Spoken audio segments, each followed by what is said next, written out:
How to enable dark mode on Messenger. So the first step is by opening your Messenger app and then go to this three lines found on the upper left corner of the screen. You may also swipe right like this one and simply click on settings found on the upper right corner. Once you're right here, choose the very first option, which is dark mode. Click on dark mode and then right here you have three options. First is on and then off and system.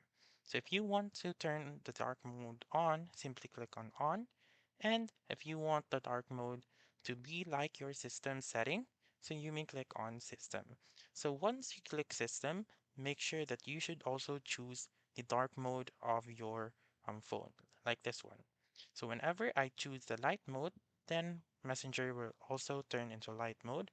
And if I turn my phone into dark mode, then it will also turn dark mode right here. So that's it. That's how you can enable dark mode on Messenger. So that's all for this video. Let me know in the comments section if this works out for you.